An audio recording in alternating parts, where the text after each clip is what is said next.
عمر ابن خطاب کو دیکھو، اسلام کے بڑے کٹر دشمن ہیں، ابھی اسلام قبول نہیں کیا ہے، اسلام کے بڑے کٹر دشمن ہیں عمر بن خطاب۔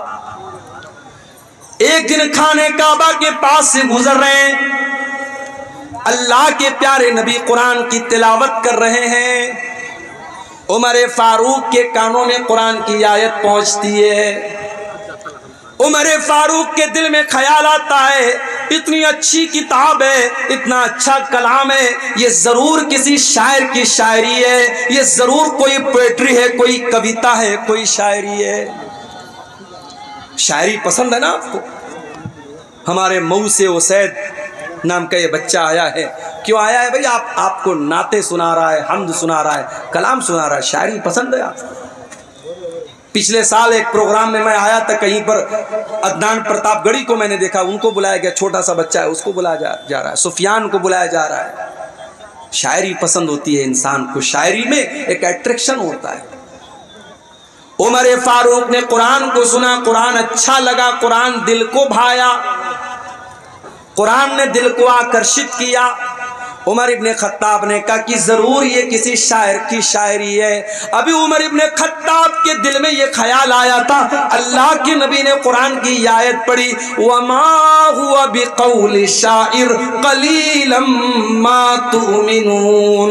او لوگو، یہ قرآن کسی شاعر کی شاعری نہیں ہے، یہ قرآن کوئی پوئٹری نہیں ہے، یہ قرآن کوئی کویتا نہیں ہے، تم لوگ ایمان کم رکھتے ہو، قرآن کوئی شاعری نہیں ہے۔ جب یہ خیال ریجیکٹ ہو گیا، حضرت عمر سوچنے لگے کہ اگر یہ قرآن شاعری نہیں ہے تب اتنا اچھا کیوں لگ رہا ہے؟ اس کا مطلب کہ قرآن میجک ہے، قرآن جادو ہے، قرآن کسی کاہن کی کہانت ہے، قرآن کے ذریعے محمد الرسول اللہ ہمارے دلوں کو اپنی طرف مائل کر رہے ہیں۔ ابھی عمر ابن خطاب کے دل میں یہ خیال آیا کہ اللہ کے نبی نے قرآن کی اگلی آیت پڑھ دی، وَلَا بِقَوْلِ كَاهِنٍ قَلِيلًا مَا تَذَكَّرُونَ۔ او لوگو، یہ قرآن کسی جادوگر کا جادو بھی نہیں ہے، یہ قرآن کسی کاہن کی کہانت بھی نہیں ہے، تنزیل من رب العالمین، یہ قرآن تو اللہ تعالیٰ نے نازل کیا ہے، رب العالمین نے نازل کیا ہے۔ حضرت عمر کے دل پر چوٹ لگی، ان کا دل تھوڑا سا سافٹ ہوا، مگر ابھی اسلام انہوں نے قبول نہیں کیا۔ ایک دن بڑے غصے میں تلوار لے کر کے نکلے، راستے میں ایک صحابی ملے، حضرت نعیم رضی اللہ تعالیٰ عنہ، انہوں نے پوچھا عمر کہاں جا رہے ہو؟ کہا کہ آج میں تلوار لے کر کے نکلا ہوں، آج محمد رسول اللہ کا مرڈر کر دوں گا، نعوذ باللہ، آپ کی ہتیا کر دوں گا، اسلام کا کام تمام کر دوں گا۔ حضرت نعیم دل ہی دل میں گھبرا گئے، زبان سے انہوں نے ظاہر نہیں کیا، وہ جانتے تھے حضرت عمر بڑے موڈی آدمی ہیں، ان کے موڈ میں آ گیا تو کچھ بھی کر سکتے ہیں۔ کہا کہ اے عمر، ایک کام کرو، پہلے اپنے گھر جاؤ، تمہاری بہن بھی مسلمان ہو چکی ہے، تمہارے بہنوئی بھی مسلمان ہو چکے ہیں۔ کہا اچھا، میری بہن اسلام لے آئی، میرے بہنوئی اسلام لے آئے، ابھی چل کے بتاتا ہوں۔ وہاں سے راستہ بدل دیا، حضرت عمر کہاں پہنچے؟ بہن کے سسرال پہنچے، بہن کے گھر پہنچے۔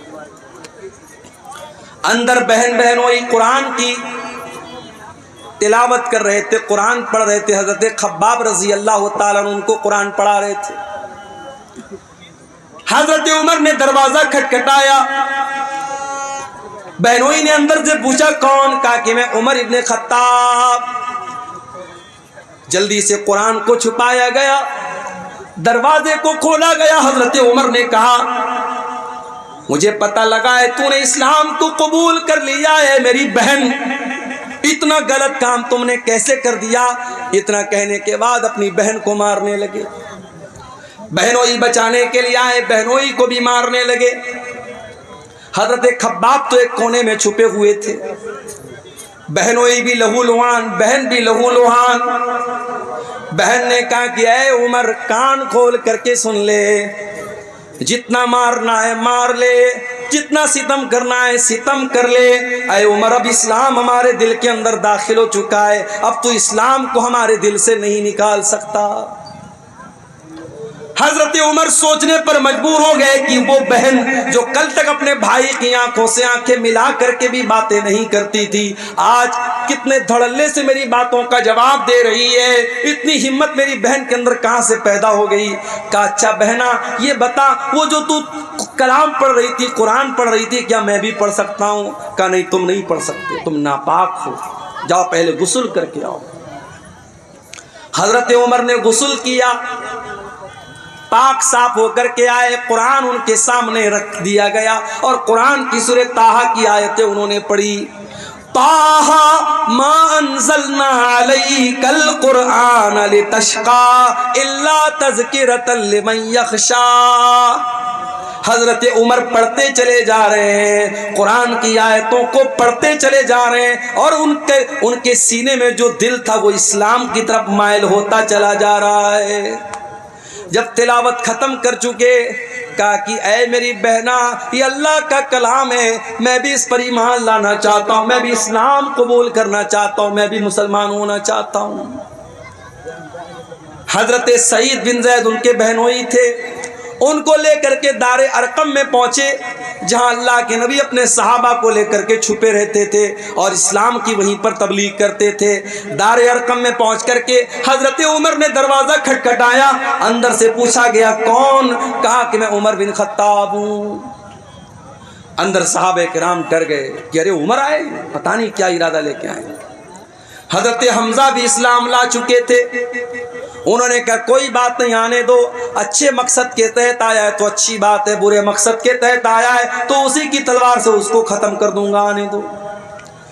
دروازہ کھولا گیا، حضرت عمر فاروق رضی اللہ تعالیٰ عنہ اندر آتے ہیں اور اللہ کے نبی کے پاس آ کر کے کہتے ہیں اشہد ان لا الہ الا اللہ واشہد انک رسول اللہ۔ اے اللہ کے نبی میں کوئی دشمنی کرنے نہیں آیا، میں کوئی مرڈر کرنے نہیں آیا، میں کوئی ہتیا کرنے نہیں آیا، میں اللہ کی توحید کا اعلان کرتا ہوں اور میں آپ کے رسول ہونے کا اعلان کرتا ہوں۔ اللہ کے نبی نے اللہ کا شکر ادا کیا، کیونکہ آپ نے اللہ سے دعا کی تھی کہ اے اللہ تو دو لوگوں میں سے کسی ایک کو اسلام کی توفیق دے دے، چاہے عمر بن ہشام کو جس کو ابو جہل کہتے ہیں اس کو تو اسلام کی توفیق دے دے، چاہے تو عمر بن خطاب کو دے دے۔ اللہ کو عمر بن خطاب پسند تھے، ابو جہل پسند نہیں تھا، ابو جہل کو ایمان کی دولت نہیں ملی، حضرت عمر کو مل گئی۔ اللہ کے نبی نے اللہ کا شکر ادا کیا اور مسلمانوں نے مل کر کے نعرہ تکبیر لگایا، اتنے زور سے نعرہ تکبیر لگایا کہ پوری مکان کی چھت پہنچ گئی۔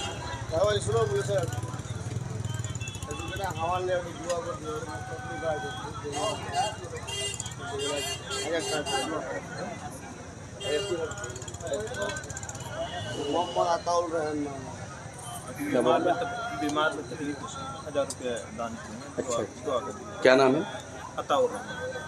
کوئی محمد عطاء الرحمان بھائی ہیں، بہت بیمار ہیں، تکلیف میں، انہوں نے مدرسے کو 1000 کا تعاون پیش کیا ہے، اللہ ان کا یہ چندہ قبول کرے، ان کی بیماری سے ان کو شفا عطا فرمائے۔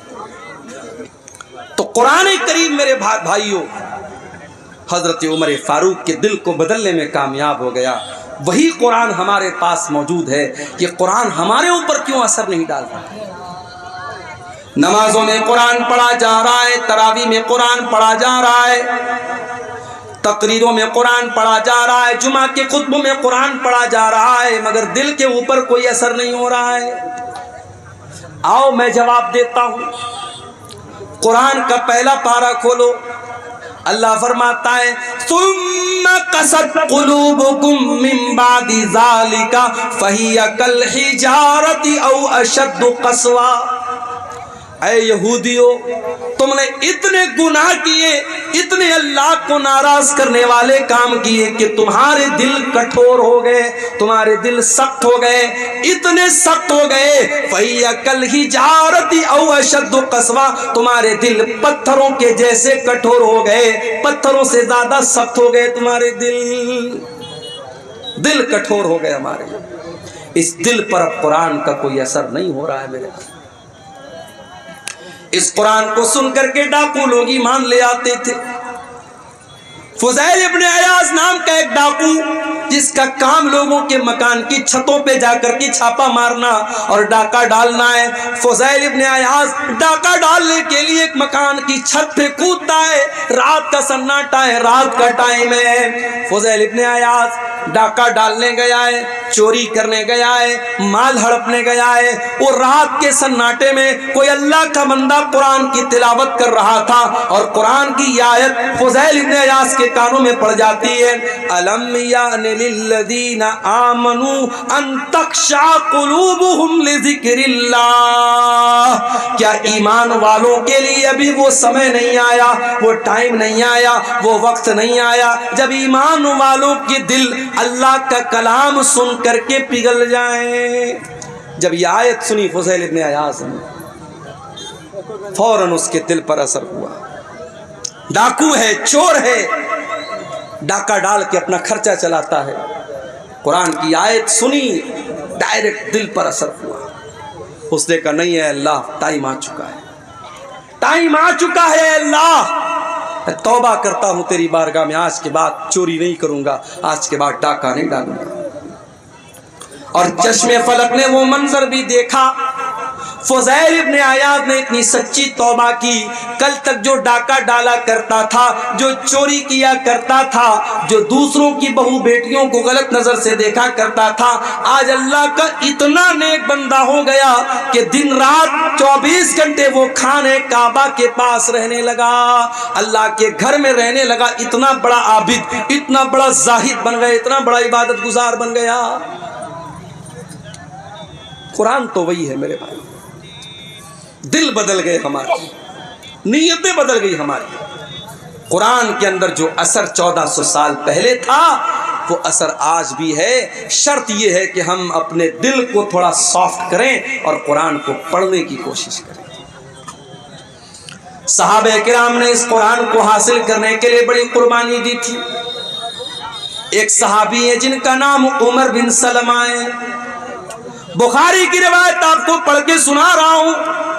عمر بن سلمہ کہتے ہیں کہ میں ایسے جگہ رہتا تھا، ایسی لوکیشن پہ رہتا تھا کہ جب عرب میں کوئی قافلہ آتا تھا، مکے میں کوئی قافلہ آتا تھا تو ہمارے گاؤں کے پاس سے، ہمارے ٹاؤن کے پاس سے گزرتا تھا، راستے میں مڈ راستے میں ہمارا گاؤں پڑتا تھا، قصبہ پڑتا تھا۔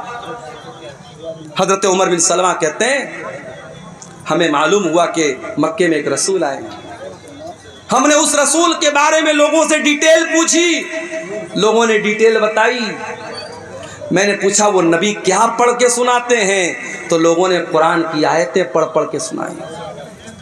عمر بن سلمہ کی عمر ماتر 6 سال ہے، 6 یا 7 سال، 6 یا 7 سال کا بچہ ہے، اس نے اس قافلے کے لوگوں سے قرآن کی آیتوں کو سن کر کے یاد کر لیا۔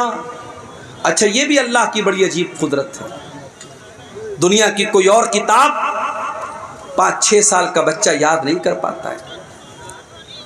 آپ کے بہار کے شیرشاہ آبادی علاقے کا رہنے والا بچہ ہے، اس کی لینگویج بنگلہ ہے، اس کی زبان ہندی اردو ہے، وہ تو جانتا بھی نہیں عربی زبان، وہ مدرسے میں آتا ہے، مولوی صاحب اسے نورانی قاعدہ پڑھاتے ہیں، ناظرہ قرآن پڑھاتے ہیں، حفظ کراتے ہیں، کچھ بچے 6 مہینے میں، کچھ 1 سال میں، کچھ 1.5 سال میں، کچھ 2 سال میں قرآن یاد کر لیتے ہیں۔ ہمارے ایک دوست کا بچہ ہے ممبئی میں، اس نے 6 سال کی عمر میں قرآن حفظ کر لیا۔ یہ قرآن کی برکت ہے میرے بھائی، اللہ نے قرآن کو آسان بنایا ہے یاد کرنے کے لیے، 6 سال کا بچہ بھی قرآن کو یاد کر لیتا ہے۔ اسی لیے اللہ قرآن میں کہتا ہے وَلَقَدْ يَسَّرْنَا الْقُرْآنَ لِلذِّكْرِ فَهَلْ مِن مُدَّكِرٍ، ہم نے اس قرآن کو آسان بنایا ہے یاد کرنے کے لیے، ہے کوئی قرآن کو یاد کرنے والا؟